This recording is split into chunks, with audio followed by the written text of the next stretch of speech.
हम सभी के मन में एक प्रश्न तो कभी न कभी जरूर उठा होगा कि धरती पर जीवन की शुरुआत कैसे हुआ। कैसे सूक्ष्म जीवों से लेकर विशाल डायनासोर तक धरती पर करोड़ों वर्षों तक राज किया। और आज के इस महत्वपूर्ण वीडियो में हम जानेंगे धरती पर जीवन के जन्म, संघर्ष और विकास के बारे में। हम जानेंगे धरती पर जीवन का अरबों साल का सफर, असंख्य बदलाव और हैरत अंगेज घटनाएं जिन्हें जानकर आप चौंक जाएंगे। तो आइए इस सफर में गोता लगाते हैं और जानते हैं जीवन की शुरुआत से आज तक की कहानी। आज से लगभग 4 अरब वर्ष पहले धरती पर जीवन की शुरुआत होती है, जब बेहद सूक्ष्म और एक कोशीय बैक्टीरिया समुद्र में पनपते हैं। लगभग 2 अरब साल तक जीवन ऐसे ही बना रहता है। फिर एक कोशीय लेकिन अधिक जटिल जीव पनपते हैं। करीब 80 करोड़ वर्ष पहले पहली बार ऐसे जीवों की उत्पत्ति होती है जिनका शरीर सिर्फ एक कोशिका नहीं बल्कि कई कोशिकाओं से बना होता है, यानी मल्टी सेल्यूलर लाइफ। फिर लगभग 25 करोड़ साल तक यही सरल जीव छाए रहते हैं, लेकिन फिर अचानक 55 करोड़ वर्ष पहले धरती पर जीवन की जैसे बहार आ जाती है। ढेर सारे तरह तरह की जीवों की उत्पत्ति होती है। आज तक राज किसी को नहीं पता कि ऐसा क्या हो गया था कि इतने तरह तरह के जीवों की उत्पत्ति अचानक से होने लगी। फिर इन नए जीवों में से ज्यादातर तो जल्दी ही विलुप्त हो गए, लेकिन 2 जीवों ने अपनी बड़ी बड़ी डायनेस्टीज बनाई और ये आज भी हमारे साथ मौजूद है। ये थे कीट पतंगों की डायनेस्टी, आर्थ्रोपोड्स और स्नेल और ऑक्टोपस जैसे जीवों की डायनेस्टी। और एक तीसरा जो बेहद खास था, ये है रीढ़ वाले प्राणियों की डायनेस्टी, फिशेस। अब तक जीवन मुख्य रूप से पानी में ही था। फिर करीब 37 करोड़ साल पहले कुछ मछलियां जमीन पर आकर रहने की कोशिश करने लगी। समय के साथ उनके शरीर और व्यवहार में बदलाव हुआ और वे उभयचर यानी एम्फीबियंस में विकसित हो गई। लेकिन ये उभयचर अभी भी पानी पर काफी निर्भर थे और उसके आसपास ही पनप पाते थे। फिर ऐसे उभयचर भी आए जो बेहद सीमित पानी के साथ और पानी से दूर दराज इलाकों में भी रहने के लिए अनुकूल हो गए। इनके शरीर में बदलाव हुआ और लगभग 32 करोड़ साल पहले इनसे सरीसृपों यानी रेप्टाइल्स की उत्पत्ति हुई। कई अलग अलग तरह के सरीसृप आए और गए। फिर करीब 22 करोड़ साल पहले एक खास तरह के सरीसृप जो उस समय के हिसाब से बेहद अनुकूलित थे ने अपना पूरा नया साम्राज्य बनाया और इसका नाम था डायनासोर। इसी समय स्तनधारियों, जिनसे बाद में इंसान आए, की भी उत्पत्ति हो चुकी थी। लेकिन डायनासोर के साम्राज्य में इन्हें बेहद डर और छुप छुप कर रहना पड़ता था। डायनासोर के साम्राज्य में स्तनधारी यानी मैमल्स छोटे आकार के होते थे और उनकी जिंदगी डायनासोर से छिपने में ही गुजरती थी। ये ज्यादातर दिन के समय बिलों में छिपे रहते और रात में जब डायनासोर आराम कर रहे होते तब ये चुपचाप भोजन की तलाश में निकलते। ये छोटे छोटे जीव जंतु और कीड़े मकोड़े खाकर अपना पेट भरते और सुबह होने से पहले ही फिर से बिलों में जाकर छिप जाते।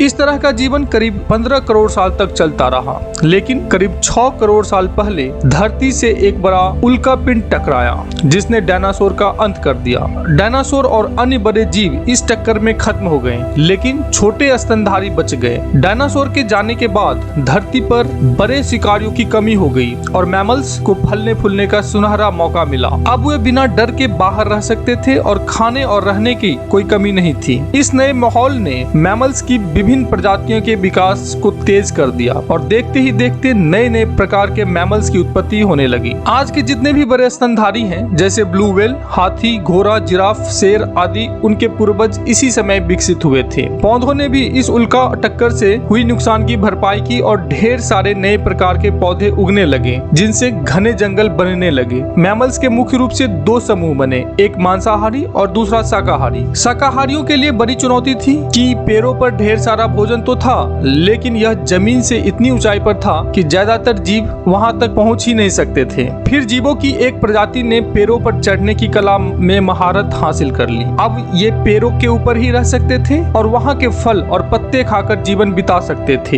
इन पेड़ों पर रहने वाले जीवों के शरीर में भी बदलाव होने लगे और ये प्राइमेट्स में बदल गए। प्राइमेट्स ने पेड़ों पर अपनी एक अलग दुनिया बना ली, लेकिन फिर मौसम में बदलाव हुआ, बारिश कम हो गई, सूखा पड़ने लगा और घने जंगल सिकुड़कर घास के मैदानों में बदलने लगे। अब इन प्राइमेट्स को भी जमीन पर आकर जीवन की कठिन परिस्थितियों का सामना करना पड़ा। इस नए पर्यावरण में उन्हें अपने आप को ढालना जरूरी हो गया। जमीन पर रहना और घास के मैदानों में भोजन भोजन खोजना एक नई चुनौती थी, क्योंकि अब शिकारियों से बचने और तेजी से चलने की आवश्यकता थी। इन नई परिस्थितियों के अनुसार शरीर में बदलाव होने लगे, विशेषकर उनके पैरों की बनावट ने जमीन पर चलने के लिए खुद को अनुकूलित किया। धीरे धीरे कुछ प्राइमेट्स ने 2 पैरों पर चलना शुरू कर दिया। करीब 70 लाख साल पहले ऐसे जीवों का उदय हुआ जो दिखने में आज के चिंपैंजी की तरह थे, लेकिन खास बात यह थी कि ये पहले ऐसे प्राइमेट थे जो 2 पैरों पर चल सकते थे। इन्हें इंसान और चिंपैंजी का पूर्वज माना जाता है। धीरे धीरे इनसे कई प्रजातियां विकसित हुई जिनकी शारीरिक रचना इंसानों से मिलती जुलती थी। कम से कम 27 ऐसे प्रजातियां के जीवाश्म मिले हैं जो इंसानों से मिलते जुलते थे और धरती पर कभी मौजूद थे। निएंडरथल नाम का एक प्राणी जो दिखने में बिल्कुल इंसान की तरह ही था, जो पत्थर से औजार बना सकता था और आग जला सकता था, वो आज से 25,000 साल पहले तक मौजूद थे। इंसान की यह सफर बहुत दिलचस्प है, जिसमें कई उतार चढ़ाव आए।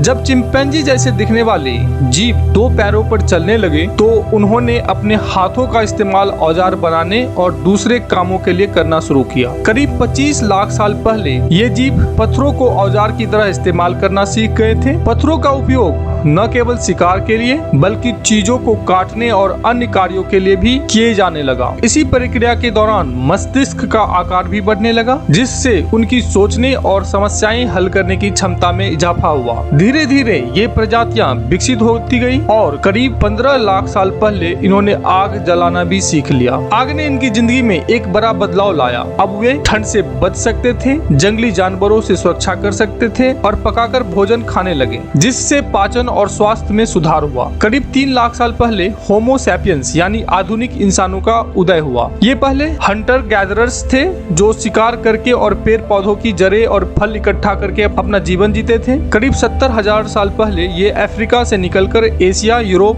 ऑस्ट्रेलिया और बाद में अमेरिका के विभिन्न हिस्सों में जाकर बस गए। इनकी इस लंबी यात्रा ने इन्हें प्रकृति के बारे में बहुत कुछ सिखाया। धीरे धीरे इंसानों ने देखा कि बीजों से ही नए पौधे उगते हैं और इसी खोज ने खेती का आविष्कार किया। करीब 12,000 साल पहले इंसानों ने खेती करना शुरू कर दिया। इससे उनका जीवन स्थायी हो गया। अब उन्हें खाने की खोज में इधर उधर भटकने की जरूरत नहीं थी। अब वे एक ही जगह बस सकते थे और अपने खाने की आपूर्ति खुद कर सकते थे। इससे उन्हें सोचने, समझने और अपनी बुद्धिमत्ता को विकसित करने का समय मिला। उन्होंने रीति रिवाज बनाना, पेंटिंग्स बनाना और भाषा का विकास करना शुरू किया। इंसानों की यही क्षमता धीरे धीरे सभ्यता के निर्माण का आधार बनी। नदियों के किनारे छोटे छोटे गांव और फिर बड़े बड़े शहर बसने लगे। औजारों का विकास भी तेजी से हुआ और करीब 5,000 साल पहले पहिए का आविष्कार हुआ, जिसने यातायात में क्रांति ला दी। फिर इंसानों ने कृषि, व्यापार, कला और विज्ञान में प्रगति की। पहियों के निर्माण ने घोड़ा गाड़ियों के निर्माण का रास्ता खोल दिया और बाद में घोड़े की जगह मोटर इंजनों ने ले ली, जिससे बस, ट्रक, ट्रेन आदि जैसे गाड़ियों के निर्माण का रास्ता साफ हो गया। इंजन भी समय के साथ विकसित होते गए और फिर ऐसे भी इंजन बना लिए गए जो उड़ने में भी सक्षम थे और इस तरह हवाई जहाज जैसे मशीनें भी विकसित हो गई। और आज मानव सभ्यता इतनी विकसित हो चुकी है कि ये हजारों किलोमीटर प्रति घंटे की रफ्तार से स्पेसक्राफ्ट उड़ा रहे हैं, सुदूर ग्रहों पर रोवर्स और सैटेलाइट्स भेज रहे हैं और धरती से बाहर निकलकर इंटरप्लैनेटरी स्पीशीज